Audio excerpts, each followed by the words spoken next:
Buenos días, bienvenidos a este segundo encuentro para promocionar y para explicar cómo es el programa Sector Empresarial y Cadena Agroalimentaria de la Orden de Incentivos para el Uso Eficiente de la Energía en Andalucía.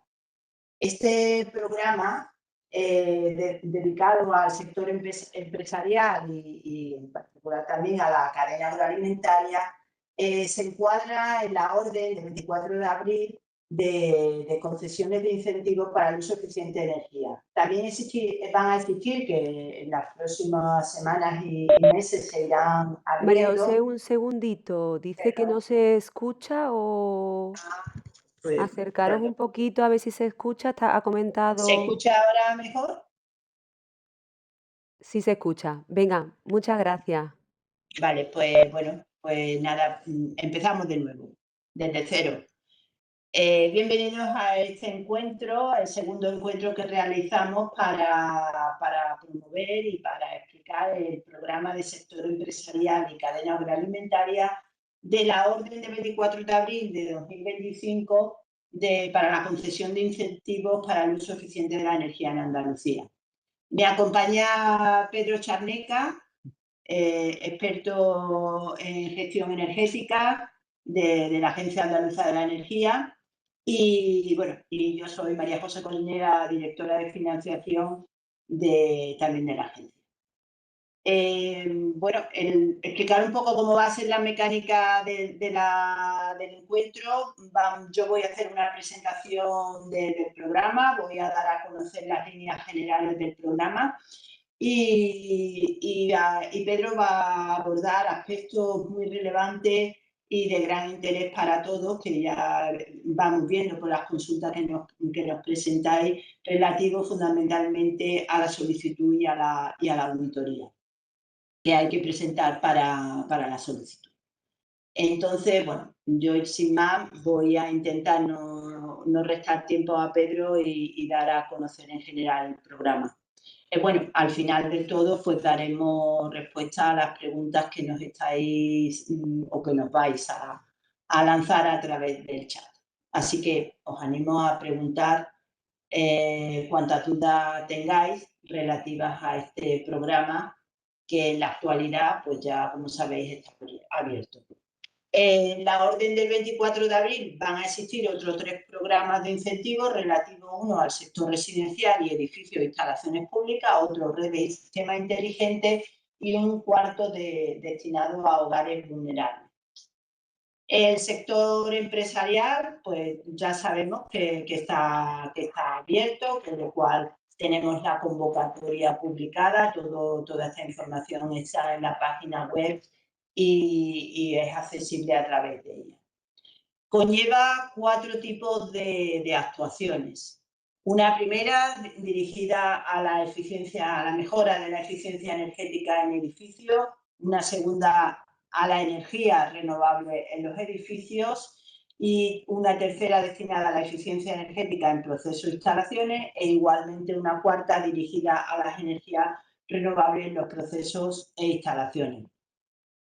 El presupuesto total del programa son 44,65 millones de euros. ¿A quién nos dirigimos? Pues nos dirigimos a personas físicas y jurídicas y sus agrupaciones que cuenten con personalidad jurídica. También nos dirigimos a las empresas de servicios energéticos, con lo cual los proyectos que se vayan a realizar bajo la figura del servicio energético podría ser incentivado. En este caso, el beneficiario pues, sería la empresa de servicio energético.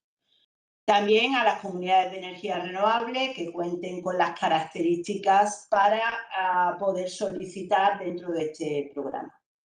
¿Y cuáles son las características? Pues bueno, los proyectos se tienen que ubicar en Andalucía y los beneficiarios, en vez de decir quién puede ser beneficiario, voy a decir quién no puede ser beneficiario, ¿vale?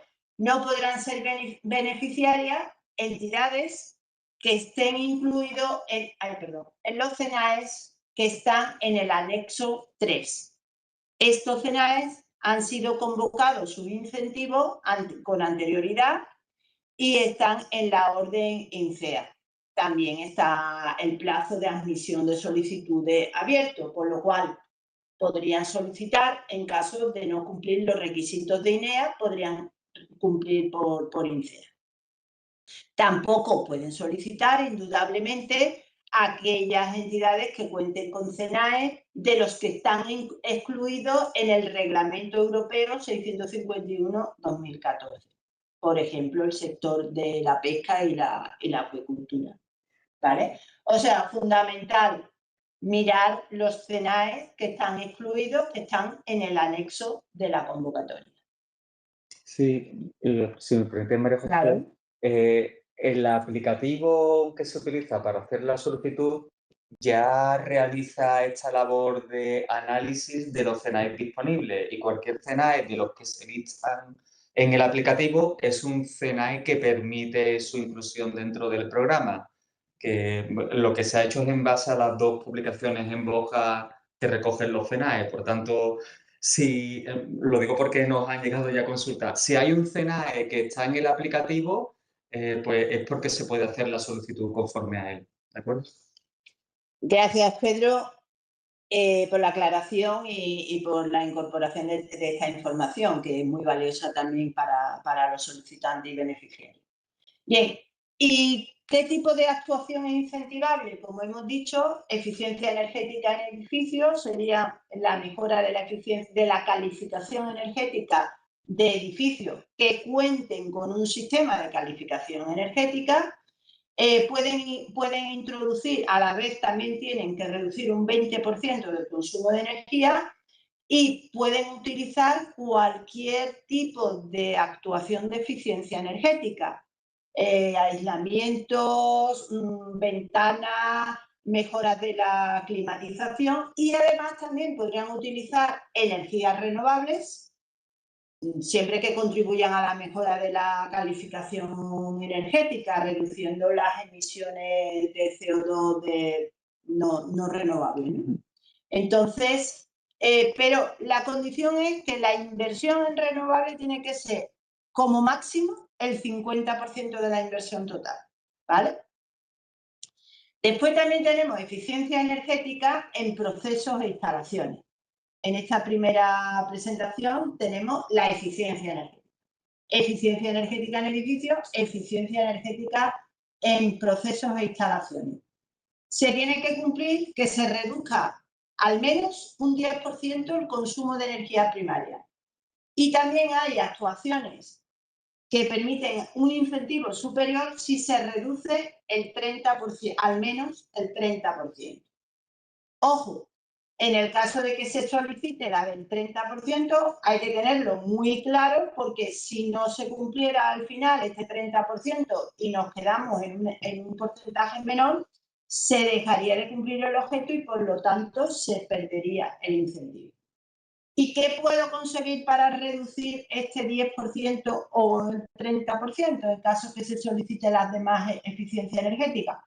Pues cualquier tecnología que reduzca el consumo de energía primaria, ¿vale?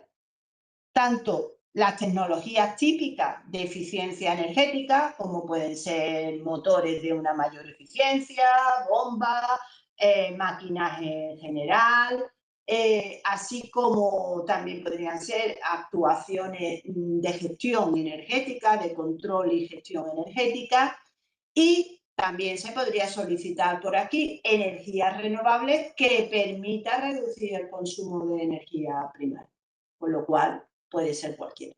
¿Y qué no se puede solicitar? Pues no se puede solicitar inversiones que representen el uso de combustible fósil. O sea, si ustedes tienen una caldera que consume un combustible fósil y la quieren sustituir por otra más eficiente, aunque sea más eficiente, pero que siga consumiendo combustible fósil, eso no sería incentivable. Si quisieran, por ejemplo, sustituir esa máquina, la que sea, que consume energía fósil, que consume gas natural o gasoil, el que sea, por una máquina que sirva para la producción exactamente igual, pero que consuma electricidad, sí sería incentivable, ¿vale? Por supuesto, reduciendo el consumo de energía primaria, como ya he comentado. ¿Y qué actuaciones son incentivables dentro de las energías renovables? Pues son la incorporación de energías renovables en edificios y son la solar térmica, la biomasa, biolíquido, biogás, biometano, etcétera, y también la fotovoltaica con o sin almacenamiento.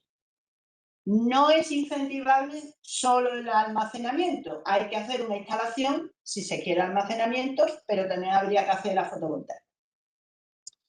En el caso de una instalación de biomasa que se necesite hacer inversiones para adecuar el combustible, pues también sería incentivable. ¿Y qué es incentivable dentro de los procesos? ¿Qué tipo de energía renovable dentro de los procesos e instalaciones? En primer lugar, las mismas que he dicho anteriormente, ¿vale? Y también la aerotermia, la hidrotermia y la geotermia, ¿vale?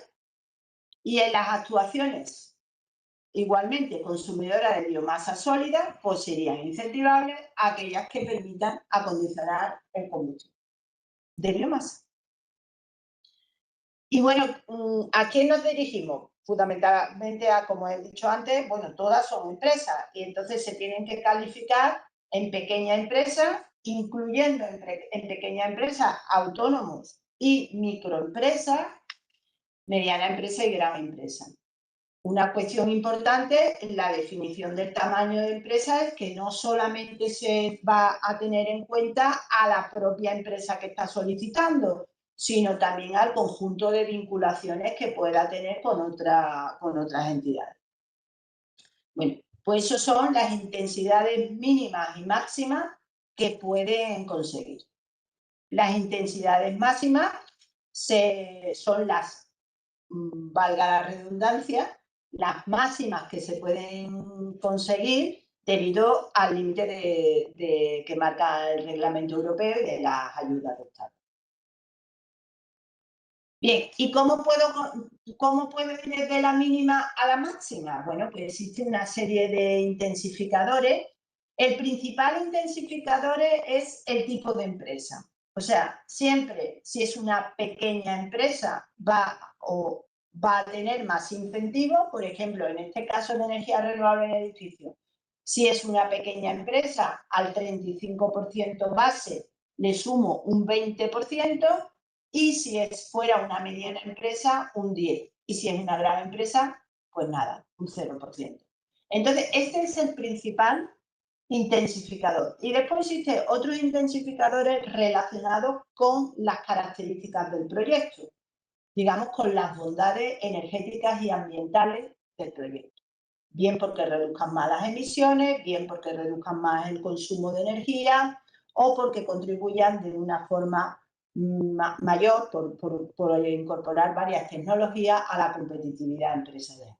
Y también en las energías renovables, pues se va a valorar, y en las energías renovables en edificios y en las energías renovables en instalaciones, o sea, en las dos, el uso de servicios energéticos. Bien, pues contamos con un selector de actuaciones que pueden entrar en la página web y con 5 preguntas, pues nosotros le encaminaremos para que sepa exactamente qué tipología de proyecto de actuación tiene que presentar. Y esta tipología, pues al final del selector, pues ya podrá iniciar incluso la solicitud.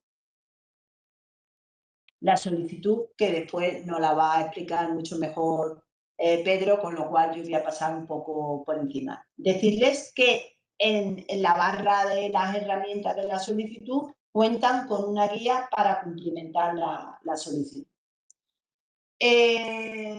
Aspectos relevantes. Bueno, ya está abierto el programa, pero ¿cuándo se va a cerrar? Pues el 30 de septiembre de 2027 o bien si se agotan antes los fondos. Existen pagos anticipados para incentivos superiores a 15.000 euros. Hay un pago anticipado del 15% sin necesidad de presentar garantía y un 4% con presentación de garantía. Ojo, si quieren ustedes estos anticipos, tienen que solicitarlo en la solicitud, ¿vale? Lo tienen que marcar y solicitarlo. También después de la parte que no se anticipe, se puede hacer un pago parcial una vez que se ha ejecutado el 50% de las pagos. Los plazos de los proyectos. Importante, porque el plazo, la configuración del proyecto y también el timing que ustedes hagan será importante porque en caso que no se cumpliera, pues habría un incumplimiento de presentación de la justificación. Entonces, para incentivos inferiores a 100.000 euros, el plazo máximo de ejecución es de 12 meses y para el resto de actuaciones del proyecto, 18. El incentivo mínimo, 10.000 euros. O sea, un incentivo que cuando haga la solicitud no alcance 10.000 euros, no podrá ser solicitado, ¿vale? Y la pregunta reiterativa que nos hacéis, ¿y cuánto tengo que invertir para que el incentivo sea 10.000 euros? Pues eso va a variar del tipo del proyecto, porque ya hemos visto que los ratios de ayuda son diferentes. ¿Que tienen un 50% de ayuda?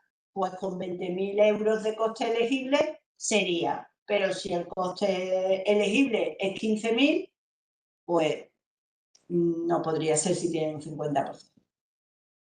Otra cuestión muy importante a la hora de preparar los proyectos. No se nos puede olvidar que debemos de disponer de 3 ofertas de actuaciones de todos los elementos que vayamos a contratar, ¿vale? Las ofertas tienen que ser previas al hacer el contrato o a la adquisición del compromiso. Y la adquisición del compromiso, bueno, se incluye dentro de las 3 ofertas de la adquisición del compromiso también la realización de certificados, de proyectos, de auditoría, etcétera, todas las actuaciones previas. ¿Y cuándo es la inversión elegible? Las inversiones son elegibles cuando se presente la solicitud, o sea, cuando se firme la solicitud del incentivo.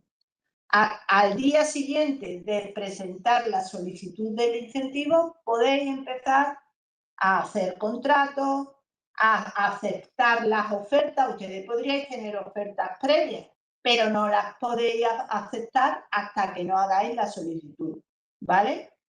Y también se puede empezar a ejecutar la obra o la instalación al día siguiente que ustedes hayan hecho la solicitud. No hay que esperar a tener la resolución, ¿vale? Sí, aquí sí. Yo quiero reincidir en lo que está diciendo María José porque se nos han planteado muchas dudas al respecto. Lo que es necesario para poder presentar la solicitud, por ejemplo, es que necesito hacer un proyecto para saber qué presupuesto pido. Pues lógicamente esa elaboración del proyecto es un gasto previo que estará antes de poder presentar la solicitud. Eso lo admitimos, pero como María José dice, necesita de sus 3 ofertas, aunque sea un gasto que efectivamente se comprometa y se ejecute antes de poder presentar la solicitud, porque la solicitud tendrá que estar avalada en un presupuesto que sin el proyecto no podrá existir, ¿vale? Es fundamental y efectivamente tanto el gasto de la auditoría como de los certificados energéticos, como incluso de esa redacción del proyecto necesaria para pedir los presupuestos de ejecución son admitidos porque son previas anteriores a la solicitud. Vale, gracias Pedro de nuevo por esta puntualización.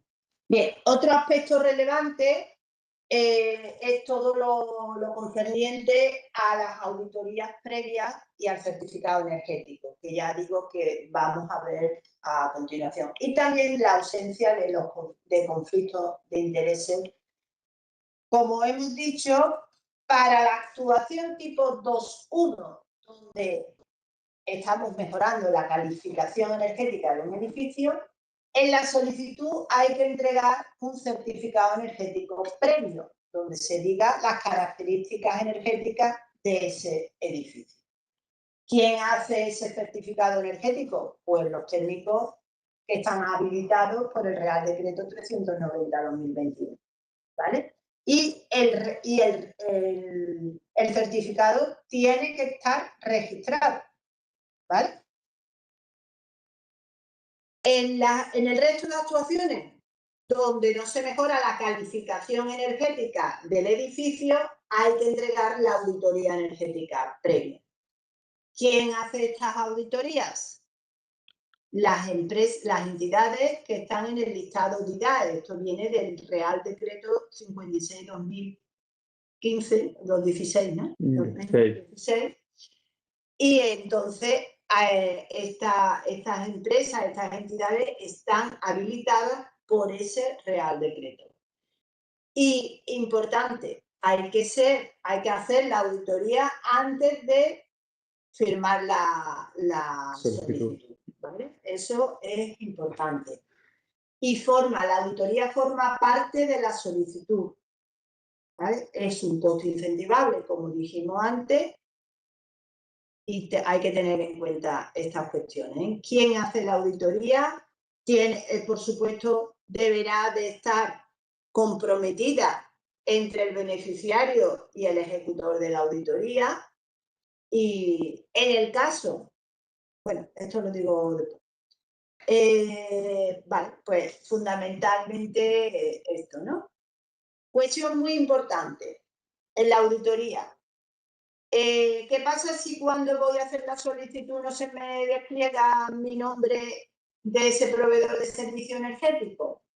Pues se dirigen a nosotros y nos exponen el problema que han tenido. Y entonces intentaremos resolverlo si es solamente porque no está su nombre dado de alta en nuestro listado. No, si no estuviera dado de alta en el listado de IDAE, se tienen que dirigir al registro para que les den de alta. ¿Y la auditoría cuánto vale? Es un tema también reiterativo, ¿no? O sea, ¿la auditoría tiene precio?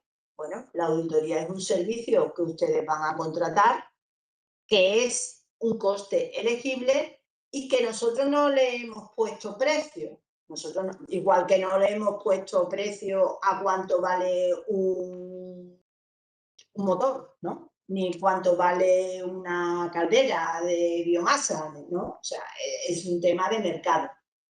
Pero sí le hemos dicho cuál va a ser el porcentaje máximo que vamos a considerar como coste incentivable, ¿no? Para que ni el certificado ni las auditorías pues, puedan tener, a lo mejor incluso pudieran tener coste superior a la inversión que se quiera.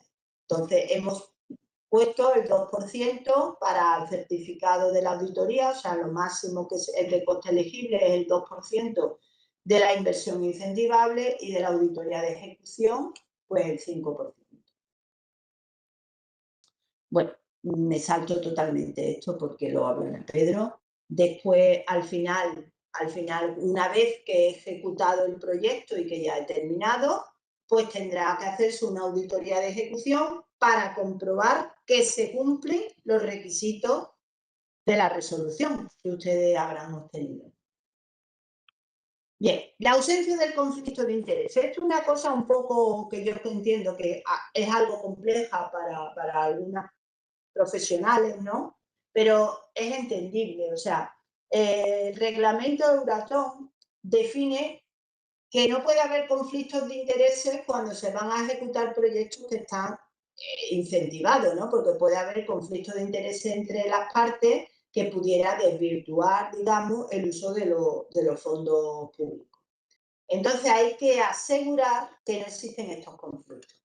De forma un poco más simple, decirles, nosotros hemos definido a los autores de los certificados energéticos y de las auditorías previa y posterior, y después, por supuesto, existirá el beneficiario y existirán otras entidades, otras empresas que participan en la ejecución del proyecto.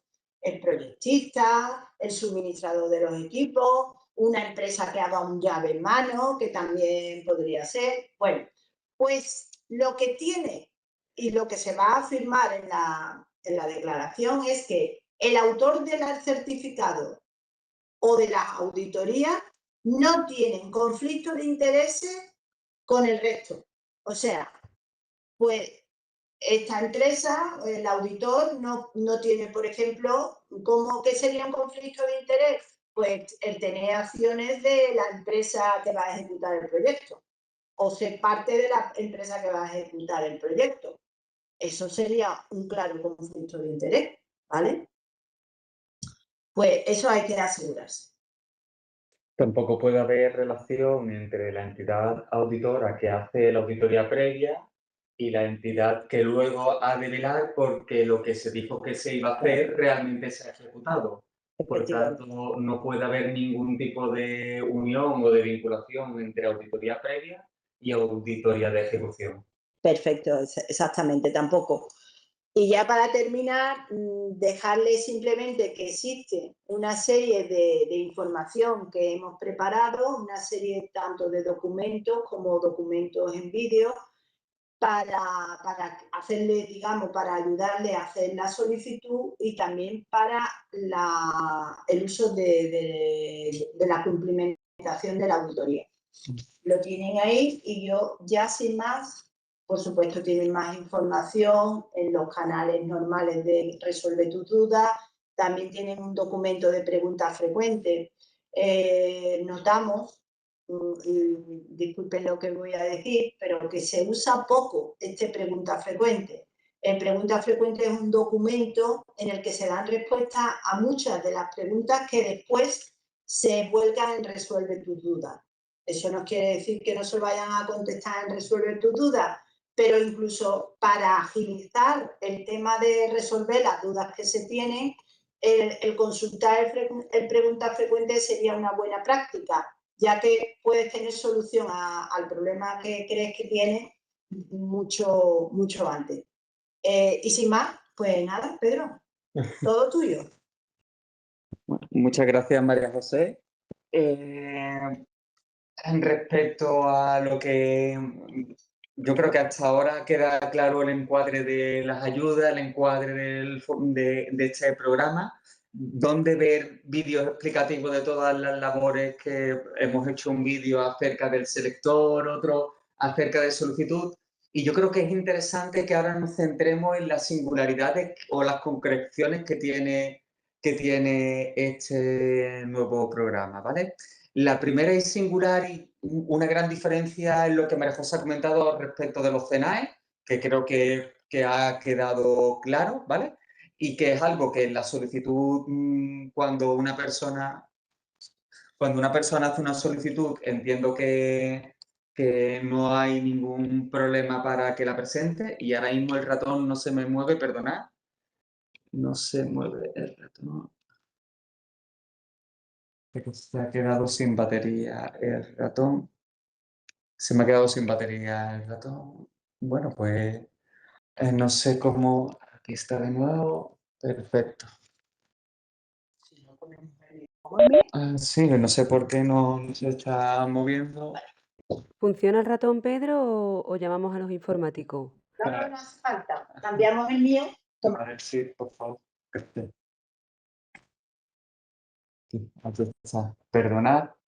Vale, y como os comentaba, os iba a intentar explicar principales diferencias con respecto a la anterior y cómo se materializan esas diferencias o esos cambios sustanciales en la parte de la auditoría. ¿Dónde se ubica la auditoría? ¿Quién tiene la obligación de realizar la auditoría o qué actuaciones están sometidas a auditoría? Pues es sustancialmente diferente a como ocurría en el programa de INCEA, ¿vale? Aquí se os detalla el listado de actuaciones de todo el programa y en concreto, pues ahora como tenemos abierto el programa 2, pues estos apartados donde, si os fijáis, 2.1 no aparece en el listado por la sencilla razón que, como María José nos ha indicado, no hay una auditoría previa, sino lo que se utiliza es la calificación energética del edificio en el estado inicial. ¿Quién puede realizar las auditorías? pues eso no ha cambiado nada con respecto al apartado anterior, son los proveedores de servicios energéticos y tienen que estar dados en el listado de IDAE. Nosotros lo que hacemos es incorporar lo que IDAE publica, nosotros lo hacemos nuestro y esas serán las empresas que aparezcan en nuestro listado que se seleccionará en la solicitud. Y ¿dónde tiene que acceder la entidad auditora para poder realizar la auditoría? Pues en la página web de la agencia, ¿de acuerdo? Y dentro de la página web de la agencia, pues seleccionar empresa auditora. Esto es igual en la parte de INCEA que en la parte de INEA, pero bueno, en este caso simplemente el enlace es distinto, ¿de acuerdo? Cuando una persona, por ejemplo, yo entro para hacer una auditoría, fijaros, esto cambia respecto al programa anterior. El formato en el que se ve la información es ligeramente distinta. Los colores te muestran, bueno, pues el estado en el que se tienen las auditorías que se estén realizando y la entidad auditora no crea la auditoría la crea la persona solicitante. Aprovecho este apartado para indicar que tanto en la parte de auditoría como en la parte de solicitud es posible acceder al programa utilizando el nombre de usuario, que es el CIF, de la persona que está pidiendo la ayuda y la clave. Inicialmente, la primera vez que una persona entra en el aplicativo no existe una clave creada para él. Por tanto, la forma de acceder en la primera ocasión, sí o sí, tiene que ser mediante el certificado digital. Una vez que tú entras con el certificado digital, tú pulsas en mi cuenta y aparecerá la opción disponible de crear una contraseña. Esa contraseña se podrá guardar, se podrá almacenar, pero no estará disponible hasta que no se haya creado una solicitud. Y esto es importante, ¿vale? Digamos que una persona puede acceder al aplicativo, pero hasta que no crea, no que termine, sino hasta que no cree la primera solicitud, no podrá almacenar la contraseña que se haya guardado, ¿vale?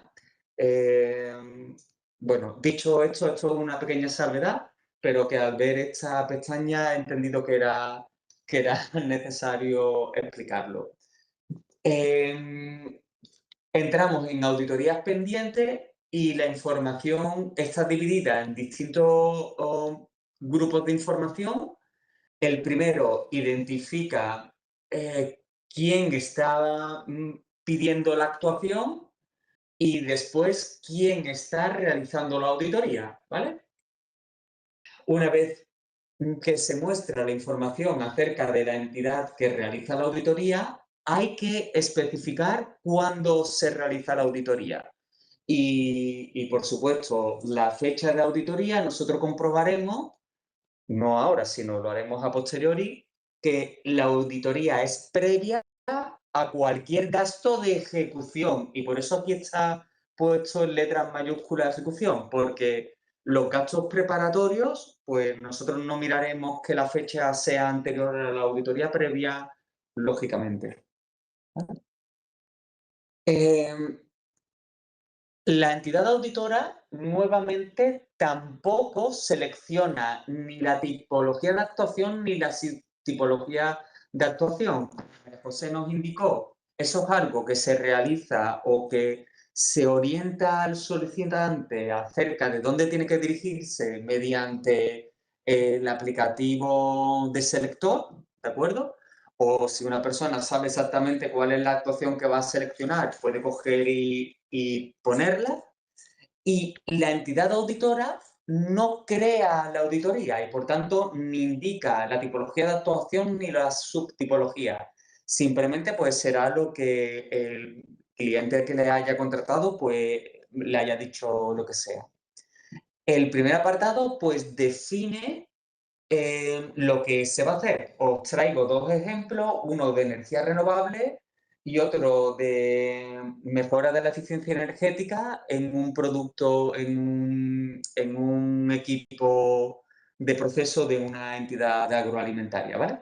Dentro de la actuación de energía hay que definir cuál es el consumo en la situación inicial antes de realizar la actuación de mejora y para ello pues se lista una serie de fuentes térmicas y habrá que indicar el consumo anual de esas fuentes térmicas de manera, bueno, pues estándar, un año tipo, un consumo tipo. La herramienta calculará cómo se convierte esa energía final que se ha detallado anteriormente en energía primaria y las emisiones a ella relacionadas. La diferencia con el programa que estaba abierto anteriormente, pues que en función de la actuación, pues aquí aparecerán otras fuentes renovables diferentes a las que aparecían en programas anteriores. Es necesario seleccionarla y una vez que se liste del listado y se seleccione, habrá que pulsar a seleccionar tecnología. Con ello, esta es una pregunta también que es nueva, que antes no se realizaba, pues habrá que indicar si en el caso de autoconsumo eléctrico es energía eólica, biomasa o fotovoltaica, ¿vale? Se selecciona la que corresponda y se podrán aportar los datos específicos de esa fuente energética, definiendo si existía inicialmente alguna fuente renovable, cuál es el consumo global que tiene en cuenta tanto la posible fuente renovable inicial como otros aportes energéticos dentro de los equipos que se van a ver afectados, como para finalizar la nueva instalación fotovoltaica que se va a poner, incluyendo la parte correspondiente del almacenamiento, donde se verifica que no se superen los 5 kWh por kilovatio instalado. Y la herramienta calcula el resultado de esa mejora energética y permite, cuando corresponda, evaluar los intensificadores adicionales correspondientes. En el caso de este tipo de actuación o de auditoría, no es necesario diferenciar si se va a hacer por un método 1 o método 2, sino que la herramienta no te hace esa pregunta, sino que directamente te muestra los datos. En el caso que vayamos a un proyecto de mejora de la eficiencia energética, pues sí que hay que diferenciar si la actuación de mejora de la eficiencia energética va a tener lugar en un equipo y para una serie de medidas que están previamente tabulados, o si no va a coincidir con ninguna de esas actuaciones. En los vídeos del programa anterior podéis ver una definición del método 1. En este caso vamos a mostraros el método 2 como un ejemplo típico de una industria agroalimentaria, como es el caso de una mejora en un pasteurizador, ¿de acuerdo? Un pasteurizador que no tiene un contracorriente para precalentar el flujo de entrada y que tampoco, bueno, pues que no tiene una alta eficiencia energética y que se cambia por un pasteurizador pues de mayor eficiencia energética. Lo que te pregunta este método 2 inicialmente es que hagas una breve descripción y que definas cuál es la potencia eléctrica de los equipos que se van a ver afectados por la actuación, ¿de acuerdo? Y la potencia térmica de los equipos afectados. Y aquí hay que incidir que esto no es del consumo global de la entidad o del proceso productivo, es solo y exclusivamente de los equipos que se van a ver afectados por la medida que se esté realizando, ¿vale? Pues el siguiente paso es que te pregunta o te pide que definas estos equipos qué fuente de energía consumen y cuál es el consumo en la situación inicial y en la situación esperada después de la actuación, ¿vale? De forma que vemos que un pasteurizador que consume 15.000 kWh al año y que además tiene un consumo de energía térmica indirecto de 8.000 kWh al año. Este ejemplo lo hemos traído para remarcar también lo que ya os hemos explicado con anterioridad. no se sustituye o no se permite la sustitución de equipos de combustible fósil. Este equipo no consume, este pasteurizador no consume directamente el gas natural. El gas natural se consume en una caldera de gas natural cuyo consumo se va a disminuir, se va a ver disminuido porque el pasteurizador va a tener un economizador o un precalentador, ¿vale? Por tanto, aunque el equipo no consuma directamente el gas natural, hemos de poner el gas natural porque el gas natural sí se va a ver reducido con la absorción, ¿vale? Y la energía eléctrica pues no se considera un combustible fósil, no es un combustible. Es una fuente energética, pero no un combustible, ¿de acuerdo? De manera que este equipo permite analizar o se permite mostrar el consumo previo y el consumo final con los ahorros y la herramienta calcula pues la reducción de emisiones que tiene en cuenta. Claro, como no hemos ido a un método estándar, a un método tabulado y que la agencia se encarga de hacer o decir cuáles son los ahorros que se alcanzan, que es el método 1, en este caso tenemos que justificar o argumentar documentalmente el motivo de por qué se alcanza ese ahorro. Esto es fundamental, ¿vale? Esta demostración tiene que no dejarnos ningún lugar a duda. Pues en el caso del pasteurizador, pues yo puedo aportar el catálogo del fabricante, puedo aportar las lecturas de un contador de energía que tenga puesto aguas arriba del pasteurizador, ¿de acuerdo? Toda la información que sea necesaria y que nosotros desde la agencia podremos, si entendemos que le falta información, podemos pedir que haya alguna aclaración adicional. Pero esto es algo que en el método 1 no hay que hacer, porque ya digamos que aunque el auditor tenga toda la información, no tiene que aportar la información, no que no la tenga que tener, que no tiene que aportarla inicialmente. ¿De acuerdo? De manera que nuevamente la herramienta calcula los ahorros y te muestra el resultado que se ha alcanzado. Una vez que mostramos los resultados, lo último que sería necesario realizar sería firmar la solicitud. Aquí añadimos dos nuevas diapositivas que hemos modificado respecto a las presentaciones iniciales. La primera muestra lo que ve la entidad auditora. El auditor o la auditora, cuando termina su trabajo, lo que se encuentra es que tiene una auditoría firmada y otras auditorías que tiene pendiente de firma, pendiente de realizar el trabajo.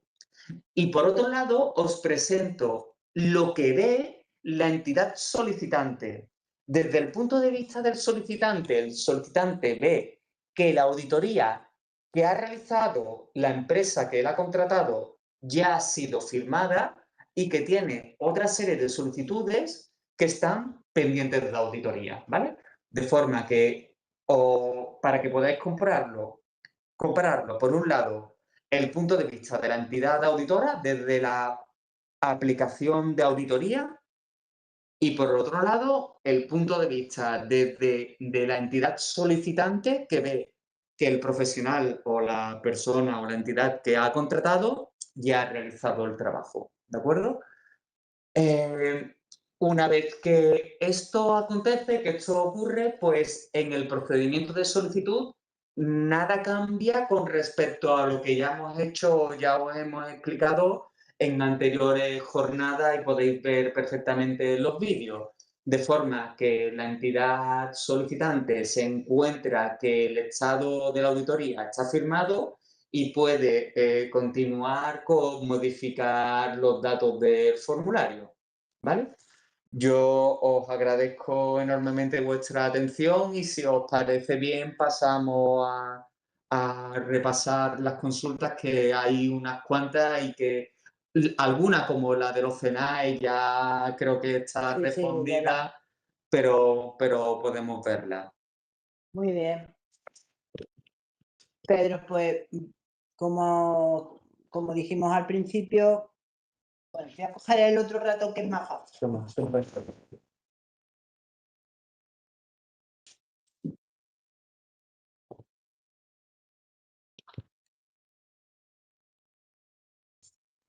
Para movernos por el ordenador es más fácil este ratón. Bien, muy bien. Vamos a ir dando respuesta a todas las preguntas, pero bueno, de forma un poco genérica.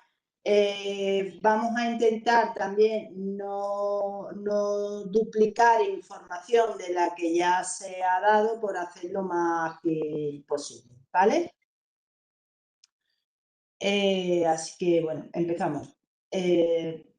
También informar que la presentación se enviará tras este encuentro. Es verdad que algunas veces no hemos mandado la presentación, pero bueno, salvo una, o sea que siempre hemos mandado la presentación, salvo una vez, porque hemos estado en la de hoy, pues hemos estado viendo algunas cosas que, como habrán visto, creíamos necesaria comunicarla de alguna forma que les llegara de forma más efectiva. Por lo tanto, esta presentación será enviada tanto a los participantes de la jornada anterior como a ustedes, ¿vale?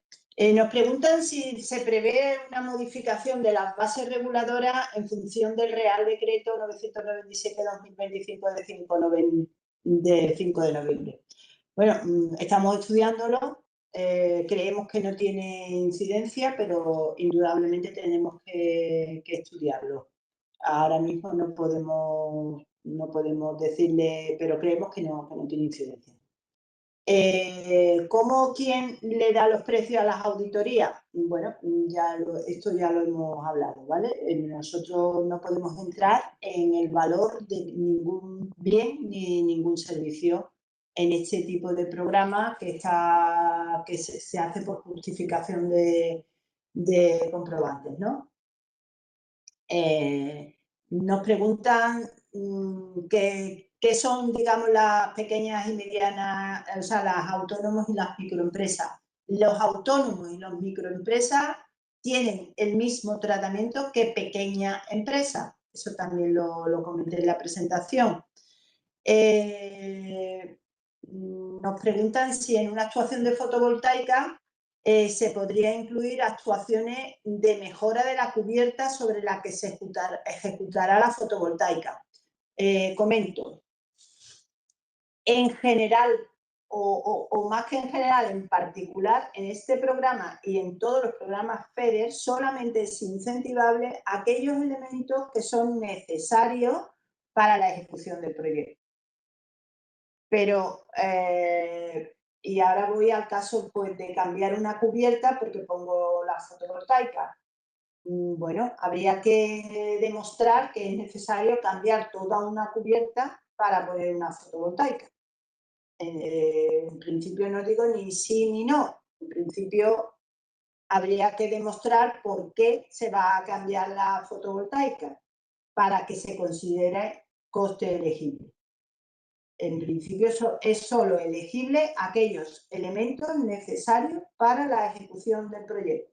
Pero esto lo digo para todo tipo de proyectos, para tipos de eficiencia energética también.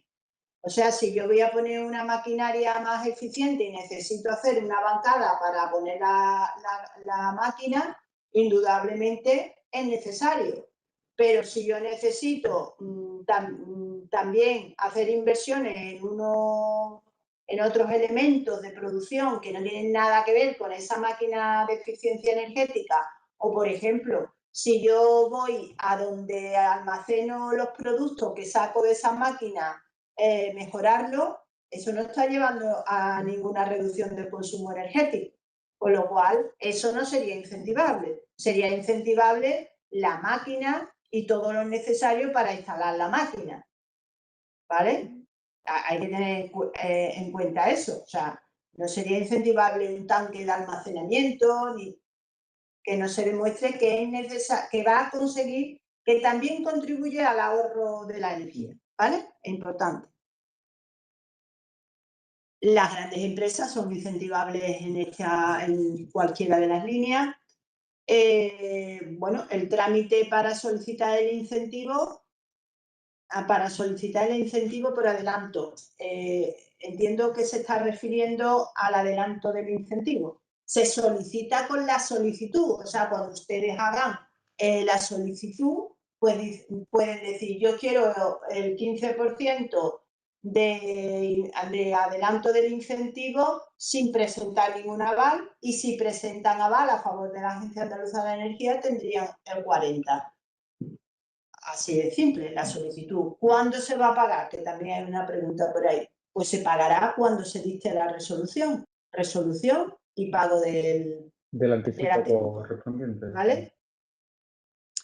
Y el pago parcial, pues hay que solicitarlo y se pagará cuando se haya ejecutado el 50% de la solicitud. Pero eso sí hay que justificar que se ha ejecutado el 50%. ¿Vale? No vale decir, yo ya he terminado, ¿no? Tendrá que traerse los comprobantes de que ya se ha ejecutado el 50% de la inversión y que está pagada el 50% de la inversión. Son compatibles, o sea, si nosotros anticipamos el 40%, por ejemplo, pues queda un 60%, ¿no? Pues se podría solicitar un anticipo del 50 del 60, o sea, correspondiente al 30% de la inversión. Bueno, disculpad, pero del tema de las auditorías y demás hay muchas preguntas, pero creo que está claro y lo voy a intentar resumir. El contenido es el que nos ha explicado Pedro. La auditoría está implementada dentro de la solicitud. La auditoría se firma dentro de la plataforma. Existen 1.400 algo entidades proveedoras de servicios energéticos en Andalucía y 3.500 o así en toda España. Cualquiera de ellas puede hacer la auditoría siempre que no represente un conflicto de interés, como vimos en la presentación, con el beneficiario o con las diferentes empresas o personas que participan en la ejecución del proyecto. Hay que disponer 3 ofertas, igual que de todos los elementos, da igual la cuantía que se hable, o sea, si es de menos de 15.000 también hay que tener 3 ofertas, ¿vale? Y que la pregunta que hacen respecto a auditoría e instalación fotovoltaica es que depende de la actuación. Es que no todas las actuaciones requieren auditoría. Las actuaciones que van en los edificios tienen certificado. Sí, pero vamos a ver, si se hace solo fotovoltaica, auditoría. Que se quede eso claro, porque es que ya se han hecho solicitudes que están mal. Y es una pena, porque eso tendrán que no cumplen con lo que dice la base reguladora. Quien vaya a hacer una fotovoltaica no puede presentar el certificado energético, tiene que hacer la auditoría. Quien vaya a hacer una auditoría junto con otras actuaciones de ahorro en un edificio que cuente con sistema de certificación energético, es el que hace el certificado energético. Importante, y ya digo que se ha dado ya el caso.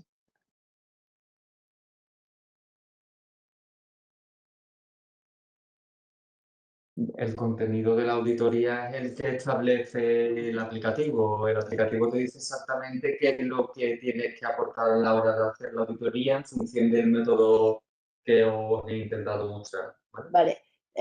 Nos dicen que en la actuación, que en la acción 2.3 se hace referencia a la reducción de energía primaria sin especificar que no sea renovable. Y en la 2.1 se hace referencia a la reducción del consumo de energía primaria no renovable. Vale, fácil. Actuación 2.1 es de eficiencia energética en edificios y el certificado energético siempre habla de energía primaria no renovable, con lo cual nosotros lo único que hacemos es copiar lo que dice el certificado energético. En el resto de actuaciones de eficiencia energética, que en este caso de este programa es el 2.3, establece el criterio de FEDER, que es reducir el consumo de energía primaria. Primaria, todo cuenta la renovable y la no renovable. ¿Vale?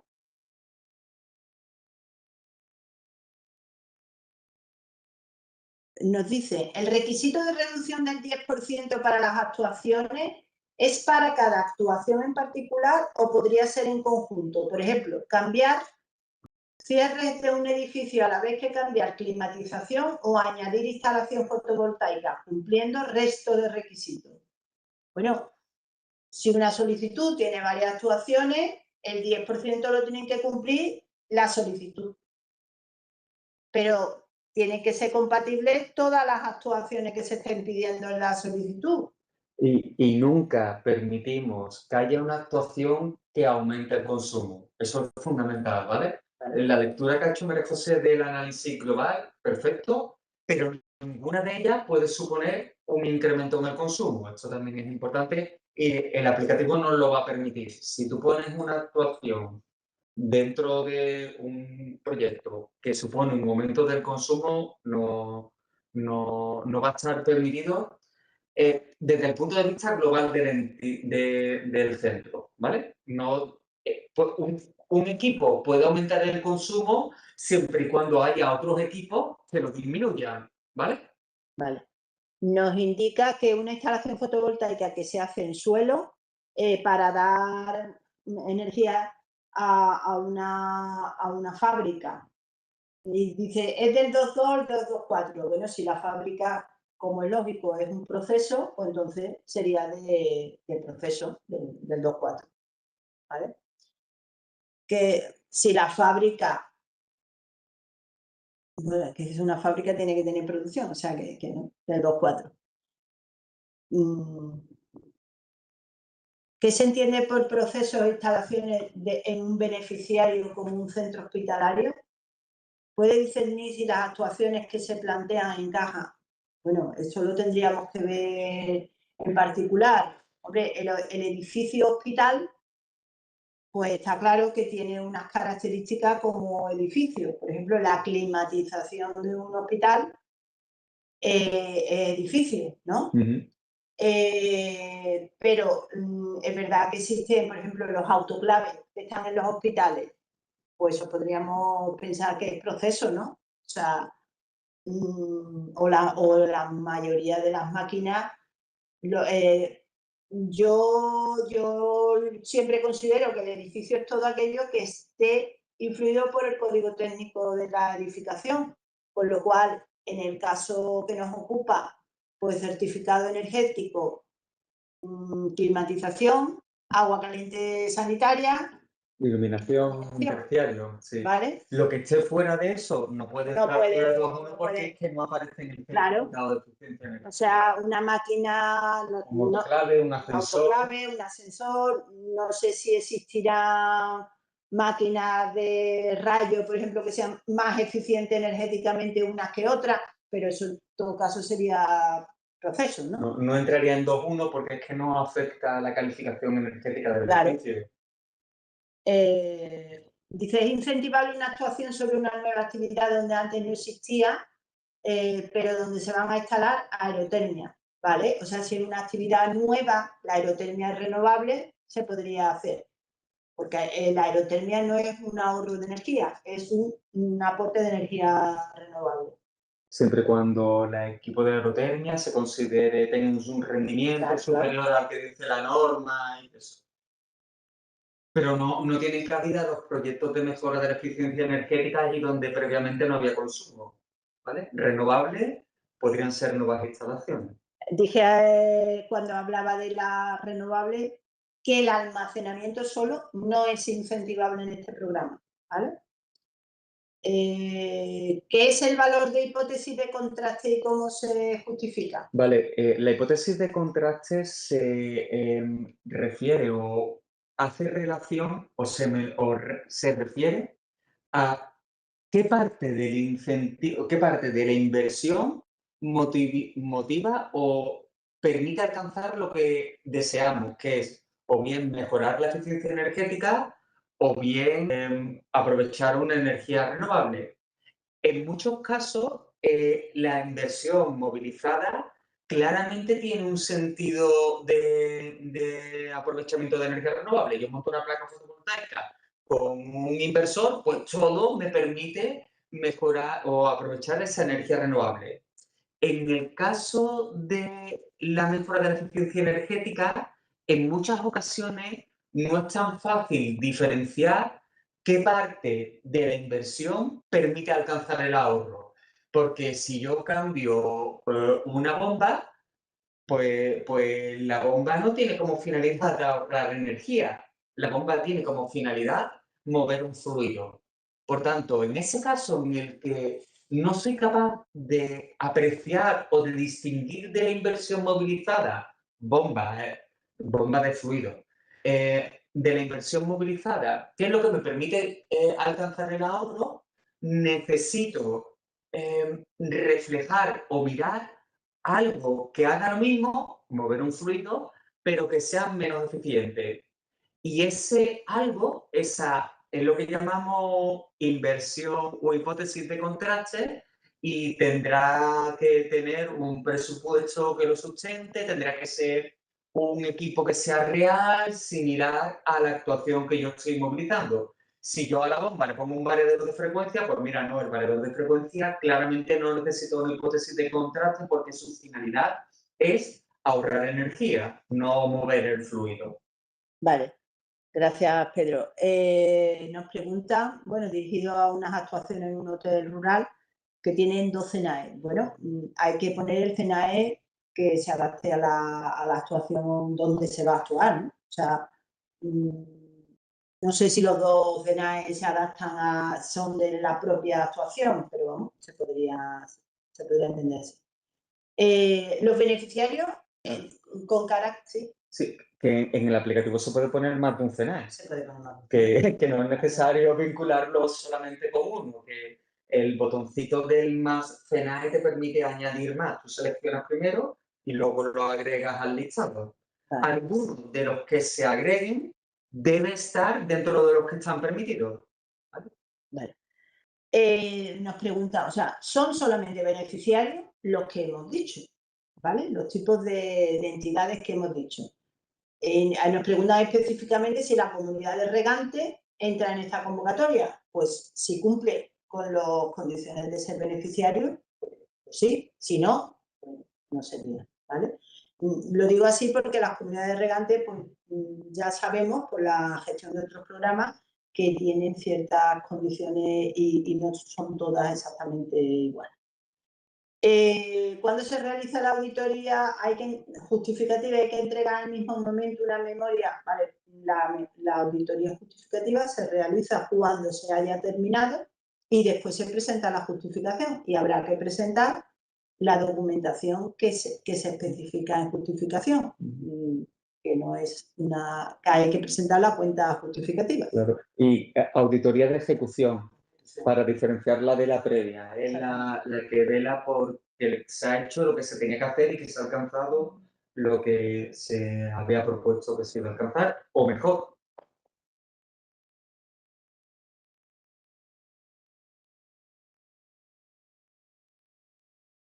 Hay una entidad que dice que no encuentra a una empresa que está en el listado. Sí, eso ya lo hemos comentado. Yo es que me voy saltando lo que ya está dicho, ¿no? O sea, porque si no, en el caso de la línea 2.3, si con la inversión se va a hibridar el funcionamiento de una maquinaria existente que consume gas natural y pasaría a consumir gas y electricidad procedente de energías renovables, es elegible la inversión en la instalación de la resistencia. ¿Es elegible la inversión en la instalación que actualmente no existen para conseguir esa hibridación?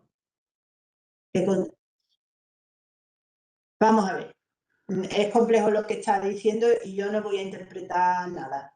Y Pedro tampoco, no queremos interpretar porque después hay problemas. Hay que tener en cuenta que no es incentivable los combustibles fósiles. Vale, dicho esto, si lo que vaya a instalar, que no queda muy claro, también va a consumir combustible fósil, no es elegible, ¿vale? Ahora, si ustedes tenéis vuestro equipo y vais a poner algo que no sea combustible fósil y va a reducir el consumo de combustible fósil, pero la máquina nueva no consume energía fósil, pues sería incentivable. ¿vale? Sí, el ejemplo que pone María José habitualmente es el de una caldera que tiene un combustible fósil y le pongo un economizador. Ese economizador permite reducir el combustible fósil de la caldera. Hoy no lo he Eso sí, bueno, lo has dicho. Eso sí puede hacerse, por supuesto. Sí, permite reducir, pero no poner una nueva caldera que consuma combustible fósil que tenga un economizador. Eso no se permite. Dice, ¿cómo se interpreta? Vuelve a los combustibles fósiles porque se puede incentivar los elementos de control, recuperación de calor, ya nos lo ha explicado Pedro, o sea, control, claro, el elemento de control no consume combustible fósil. Lo que hace es que a lo mejor esa caldera consuma menos combustible fósil. Pues entonces, sí. Lo que yo no puedo poner es otra maquinaria que consuma combustible fósil. Pero si puedo adaptar la maquinaria que tengo, Claro. que tengo un quemador de 2 pasos y pongo un quemador modulante, pues eso me permite mejorar la eficiencia. No puedo cambiar el hogar de la caldera, pero actuar no tendría duda. Porque el quemador es el que consume el combustible. El quemador es el que consume el combustible, no la caldera. La caldera es un elemento de intercambio de calor. No, hay que ser muy estricto ahí. O sea, el recuperador de calor, indiscutiblemente que sí, porque lo que hace es recuperar una entalpía que se iba a ir a la calle gratuitamente. Eso sí. Ahora, el quemador en una caldera es lo que está consumiendo el gas. En verdad, si mejor, por ejemplo, el hogar, si yo mejoro el aislamiento, sí sería incentivable. Y reduzco las pérdidas, con lo cual reduzco las pérdidas. Pero sí, sin cambiar. Pero no he tocado eso. Si yo consigo al quemador ponerle un elemento de control y es mucho más modulante y el elemento de control sí sería... Pero no cambiar el quemador. El quemador nuevo, no. Esto es lo que dice el reglamento europeo, o sea, es que es muy discutible, lo entiendo, porque es verdad que está reduciendo el consumo, pero no se quiere incentivar elementos fósiles, ¿vale?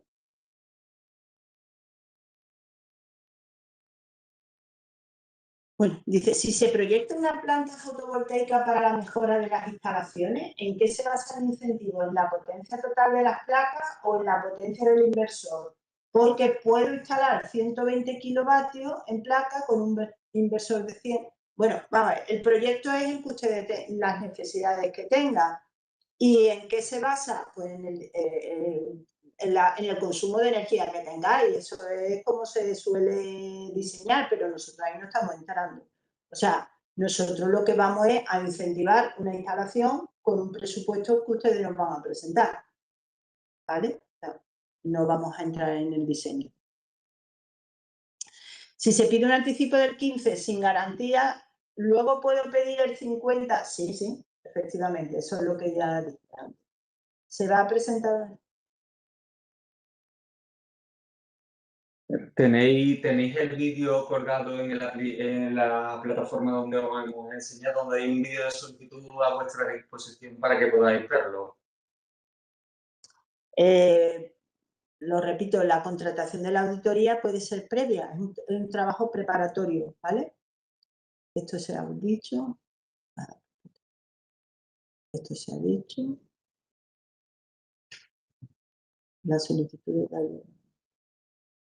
Esto es importante, aunque en verdad no tiene nada que ver con la explicación del programa.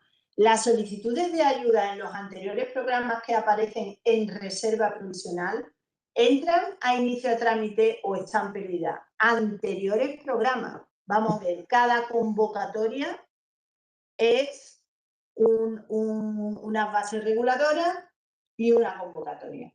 Con lo cual, no se pueden mezclar solicitudes de un programa con otro. O sea, el haber abierto este programa no altera en nada otros posibles programas que tengamos relacionados con esta actividad, como podría ser, por ejemplo, el de eficiencia energética en la industria o el de... que está cerrado. Me refiero a programas que están cerradas las solicitudes. eficiencia energética en la industria o, por ejemplo, autoconsumo o energía térmica renovable. No tienen nada que ver, cada uno, digamos, que son independientes y soberanos. Las solicitudes que hayan en un programa se tramitarán en ese programa con la disponibilidad presupuestaria que hay y así es todo, ¿vale? No sé si la pregunta viene dirigida a concurrencia competitiva. Esto no es un programa de concurrencia competitiva, Es que donde haya un listado de reserva provisional. aquí dice anteriores programas, entiendo, lo quiero matizar muy bien porque no tiene nada que ver. O sea, esto es anteriores programas de la agencia, bueno, incluso si fuera del programa de INCEA, en el que ya aparezca en reserva provisional, Eso. es que es otro programa, ¿vale? O sea, cada uno tiene su regulación independiente y no... ¿vale?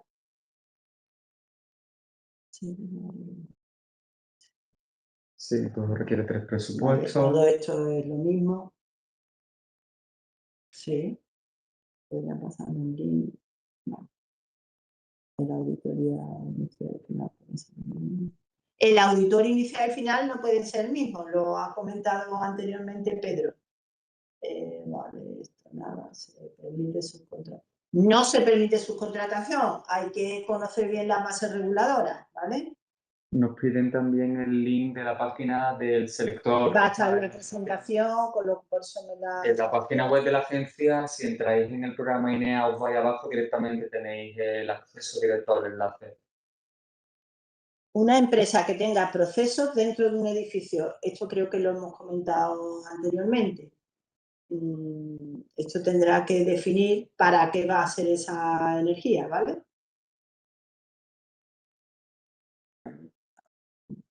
Los modelos PPA entrarían en esta ayuda. Bueno, importante, la justificación para presentar una justificación, el pago íntegro de lo que se vaya del proyecto tiene que estar realizado. ¿Cómo afecta el modelo PPA a eso? No somos nosotros quienes lo van a determinar, pero ya os digo, cuando presentéis la justificación tendrá que haber estado toda la actuación pagada y tendré comprobantes de pago. ¿Qué pasa? Me vaya a decir, ¿y los servicios energéticos? Por eso dije que en los servicios energéticos el beneficiario es la empresa de servicio energético. Como es la empresa de servicio energético, el pago está efectuado, lo ha tenido que hacer. O sea, el servicio energético, la empresa de servicio energético tendrá un contrato de 10 años, por ejemplo, con una empresa y durante esos años habrán establecido unas condiciones. Pero la maquinaria que ha puesto la habrá pagado ya la empresa de servicio energético. Y lo que nosotros vamos a ver es la factura y el comprobante de pago de esa máquina y el pago efectuado por la empresa de servicio energético. Nosotros vamos a ver también el contrato que existe para asegurarnos que es un servicio energético, pero no vamos a entrar en los pagos mensuales o trimestrales o como se haya pactado. Entonces, modelo PPA, pues ni digo ni sí ni no. Lo que digo es que los pagos, el beneficiario ha tenido que hacer el pago del 100% del elemento incentivado cuando presente la justificación.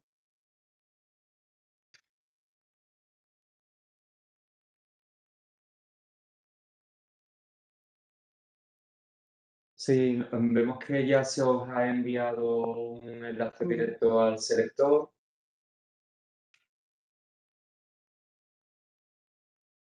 Una empresa de servicio energético que ponga el dinero para hacer renting. Si es servicio energético, pues será un proyecto en servicio energético. Sí, y lo que sí es importante que en el servicio energético hay que diferenciar el FENAE del servicio energético del FENAE de donde se va a dar, de donde se va a realizar la actuación.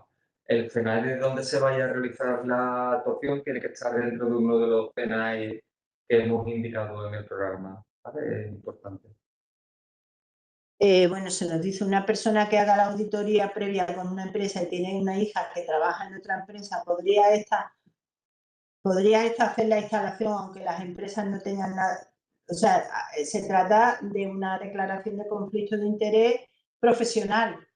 Si no existe el conflicto de interés profesional, pues no lo hay, ¿vale?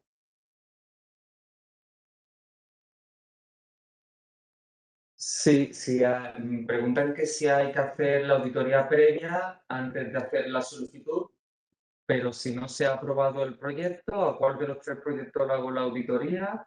Bueno, digamos que el cliente que contrata al profesional para que haga la auditoría tendrá que decirle qué es lo que quiere que le audite, ¿vale? La solicitud se tiene que hacer en base a algo real. Nosotros no estamos, digamos, no emitimos en la previsión de no sé lo que haré. No, lo que se pide tiene que cuantificarse de una forma cierta en la solicitud. No puede ser algo que esté en el aire, tiene que ser, quiero hacer esto, quiero que se me audite lo que yo quiero hacer y esto me cuesta tanto, ¿vale?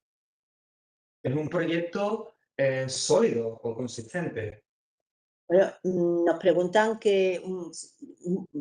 proveedor de servicios energéticos que dónde obtiene los datos para hacer la auditoría.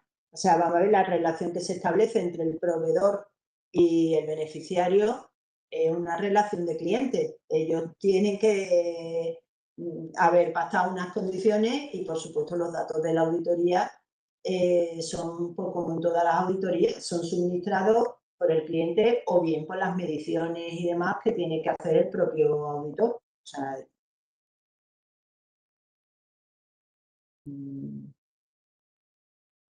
vale.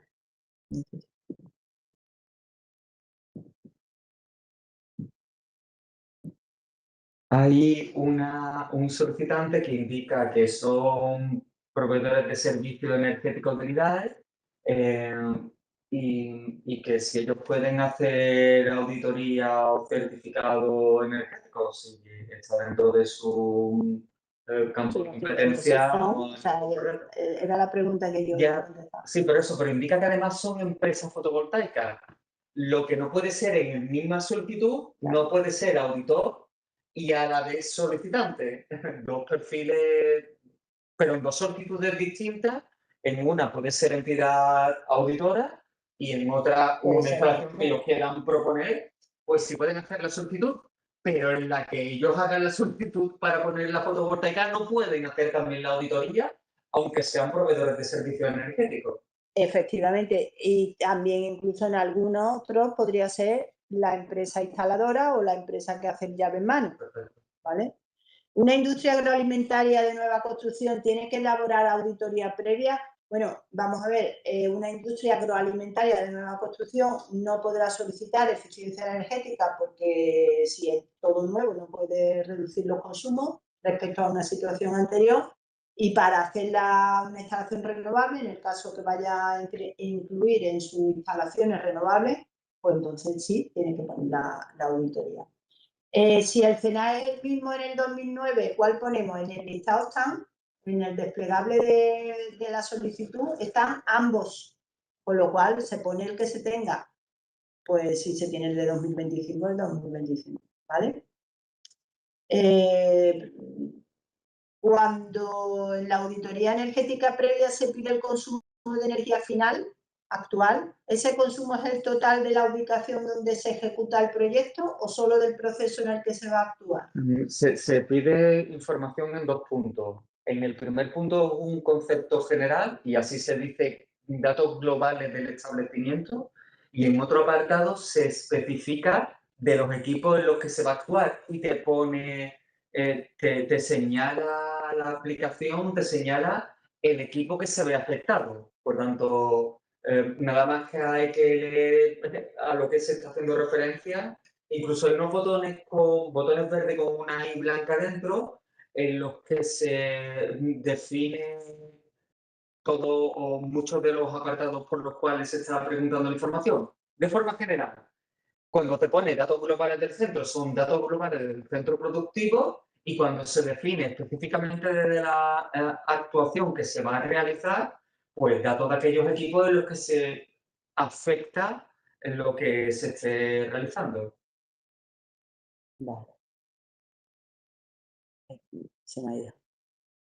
Yo tengo una pregunta acerca de cuando en la auditoría previa indicamos que el 100% de la energía almacenada en baterías procede de la generación fotovoltaica. Después, en el documento que se genera de auditoría dice que no se cumple el requisito del 75%. No hemos detectado esa incidencia, nos lo apuntamos en principio funciona, no debería de tener ningún proyecto o ningún problema, pero lo apuntamos y lo repasaremos, gracias. Vale. También comentar el tiempo para emitir la resolución en máximo de 3 meses desde que esté toda la documentación ok. O sea, es posible que hayáis hecho una solicitud, tengamos que emitir algún oficio para subsanar o para confirmar algún dato, ¿vale?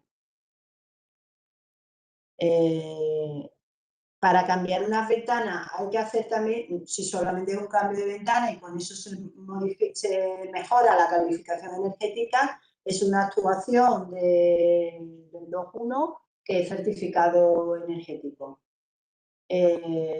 ¿Cuántos actores diferentes tiene que haber en esta solicitud? Un solicitante, 2 auditores técnicos, 4 auditor final técnico.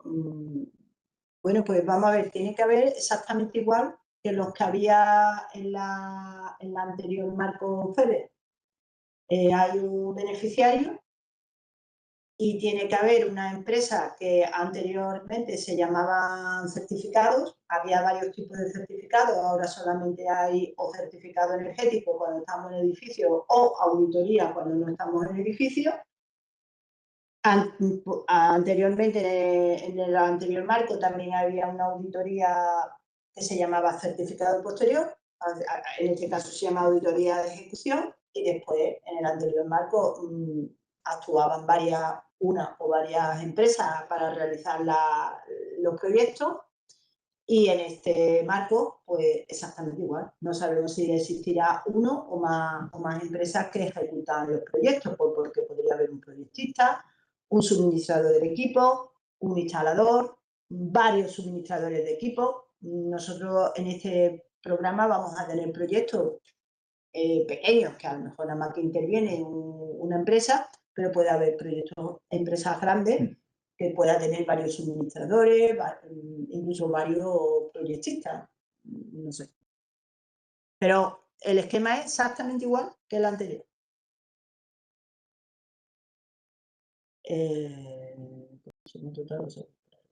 El ahorro del 10% es sobre el proceso en que se esté actuando con la mejora de la eficiencia energética.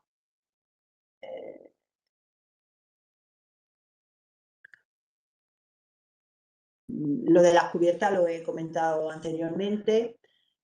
Una gasolinera se considera un edificio o un proceso. El edificio es un edificio, o sea, donde está el mini market y donde nos cobran, eso es un edificio.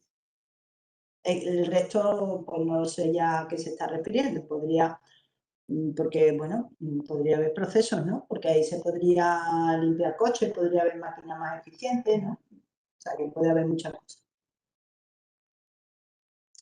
Una instalación que afecta a toda la fábrica, por ejemplo, instalaciones entrarían en energías renovables o en mejora de eficiencia energética. Vamos a ver, energía renovable, si es energía renovable y eficiencia energética se reduce más del 10%, al menos el 10% de energía primaria. No, como no sé qué instalación es, en principio la eficiencia energética tiene que entrar por el tipo de eficiencia energética, ¿no? Por ejemplo, una instalación fotovoltaica no ahorra energía. Una instalación de biomasa puede ahorrar energía a priori, ¿no? Pero habría que estudiar el caso particular. Una instalación de geotermia o aerotermia también puede ahorrar energía, pero bueno, que habría que estudiar el caso que no. Lo de los CNA y la garantía.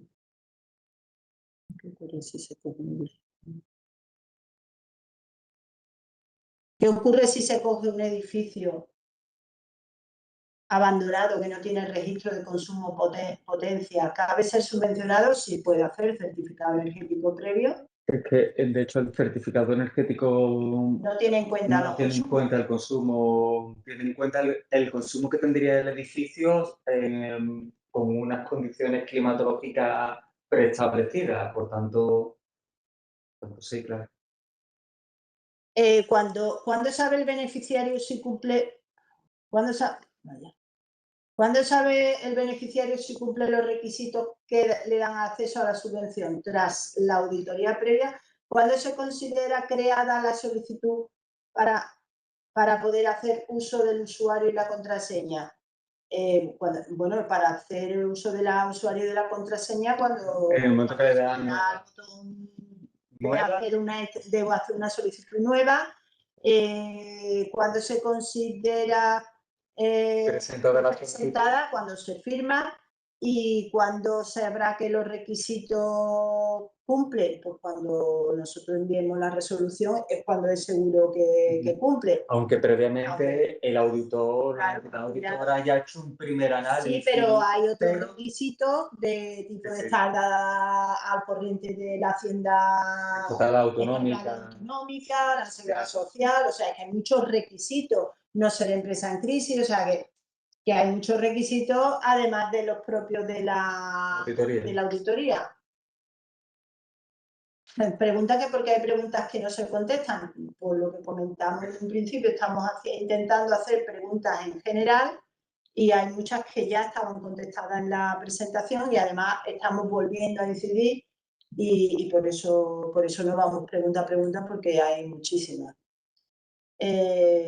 Todos esos actores deben de ser independientes. El solicitante puede ser el proyectista.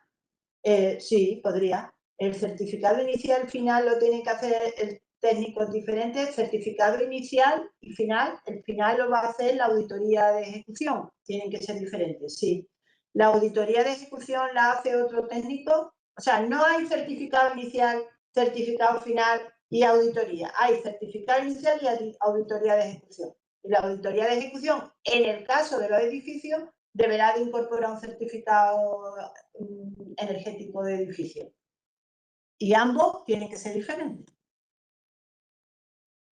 Una instalación fotovoltaica que alimenta un edificio y al proceso, es que ya está, la hemos varias veces, o sea, la instalación fotovoltaica, si es un edificio donde hay un proceso, pues se debería de solicitar por proceso, ¿vale? Es verdad que no se va a poder diferenciar porque la entrada de la energía, digamos, nada más que tendrá a lo mejor un Q, con lo cual va a ese Q. Pero si se está realizando un proceso, pues se debe de solicitar un proceso.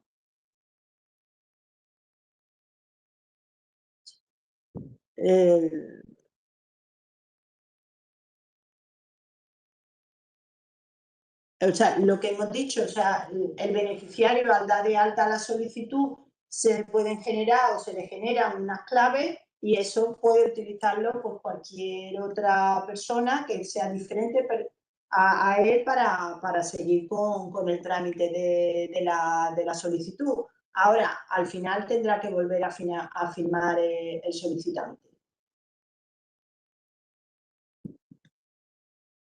Pero nos dice, pero podrían aclarar cómo presentan 3 proyectos distintos y si todos tienen que tener, vamos a ver, si se presentan 3 solicitudes, cada uno tiene su auditoría, indudablemente distinta.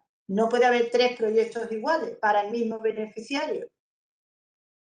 Entonces, sí, cada solicitud tiene su auditoría.